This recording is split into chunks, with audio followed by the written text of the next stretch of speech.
সাথে খুলনা সদর থানার ভারপ্রাপ্ত কর্মকর্তা জনাব মোহাম্মদ মাসুমকে খুলনা সদর থানা থেকে প্রত্যাহারের দাবি জানাচ্ছি। কারণ তিনি কোনো প্রকারের তথ্য প্রমাণ ছাড়াই কিভাবে এরকম একটি ভিত্তিহীন মামলা রুজু করলেন এবং গ্রহণ করলেন, সেটি আজকে জনমনে ইতিমধ্যে প্রশ্ন হয়ে দেখা দিয়েছে। অধিকার পরিষদ জনাব ভিপি নুরুল হক নূর সহ 6 জনের বিরুদ্ধে যে দুটো মিথ্যা এবং বানোয়াট মামলা ইতিমধ্যে দায়ের করা হয়েছে, সে দুটো মামলা অনতি বিলম্বে প্রত্যাহারের আহ্বান জানাচ্ছি।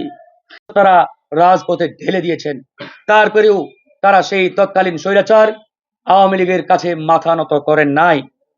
গণ অধিকার পরিষদ রাজপথে আন্দোলন সংগ্রামের মধ্য দিয়ে ফ্যাসিবাদী আওয়ামী সরকারের রক্তচক্ষুকে উপেক্ষা করে শেখ হাসিনার জালিমতন্ত্রকে বাংলাদেশ থেকে উৎখাত করেছে। সুতরাং বিপ্লব পরবর্তী এই বাংলাদেশে শেখ হাসিনার মডেল অনুসরণ করে কেউ যদি মামলাবাজি শুরু করে, আমরা গণ অধিকার পরিষদ তা কখনোই বরদাস্ত করব না। আমরা একজন থানার ভারপ্রাপ্ত কর্মকর্তা কখনোই তথ্য প্রমাণ ছাড়া বানোয়াট কোনো মামলা রুজু করতে পারেন না। যখন যে দুজন তথাকথিত সমন্বয়ক পরিচয়ধারী ছাত্র নেতা মামলা দায়ের করতে গেলেন, তিনি কি ন্যূনতম এই মামলা দুটো নেওয়ার আগে অনুসন্ধান করার প্রয়োজনীয়তা বোধ করলেন না, যে আসলেই এই দুটো মামলা সঠিক নাকি বেঠিক? যে অভিযোগগুলোর ভিত্তিতে তারা মামলা দায়ের করার জন্য থানায় উপস্থিত হয়েছিলেন, তা তদন্ত না করা সত্ত্বেও তিনি অন্তত অনুসন্ধান করতে পারতেন অভিযোগের সত্যতা যাচাই করার জন্য। কিন্তু ন্যূনতম অনুসন্ধান না করেই এরকম ভিত্তিহীন অভিযোগের ভিত্তিতে দুটো মামলা এই সদর থানার ভারপ্রাপ্ত কর্মকর্তা কিভাবে নিলেন, তা ইতিমধ্যে জনগণের কাছে একটি বিস্ময় হয়ে দেখা দিয়েছে।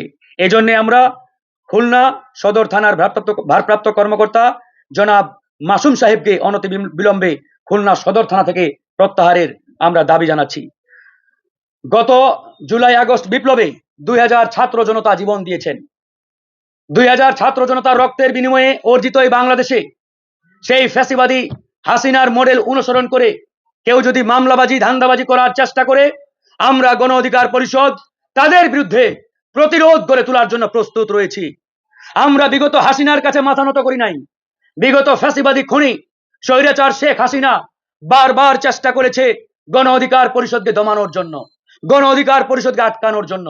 আপনারা ইতিমধ্যেই অবগত, গণ অধিকার পরিষদের নামে এবং গণ অধিকার পরিষদের সভাপতি জনাব নুরুল হক নূরের নামে প্রায় 30টির অধিক মামলা দায়ের করা হয়েছিল দেশের বিভিন্ন জেলায়, এবং আমাদের সভাপতি জনাব নুরুল হক নূরের উপরে 22 বার হামলা চালানো হয়েছিল।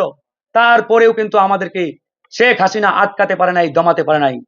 তাই আমরা স্পষ্ট করে বলতে চাই, শেখ হাসিনা দোসরদের ডানে বামে নিয়ে গণ অধিকার পরিষদের দিকে কেউ যদি রক্ত চক্ষু নিয়ে তাকানোর চেষ্টা করে, আমাদের নেতা কর্মীরা তাদের রক্ত চক্ষু উপড়ে ফেলার জন্য প্রস্তুত রয়েছে।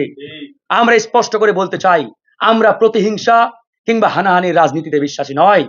প্রিয় বন্ধুগণ, শেখ হাসিনার সরকার অসংখ্যবার হামলা চালিয়েছে, কিন্তু আমাদের নেতা কর্মীরা পাল্টা আক্রমণ চালান নাই। অন্ততপক্ষে প্রতিরোধ করার মতো সক্ষমতা গণ অধিকার পরিষদের বিগত 4-5 বছর আগেই তৈরি হয়েছে। তারপরেও আমরা শেখ হাসিনার সেই দুঃশাসনকালে আমরা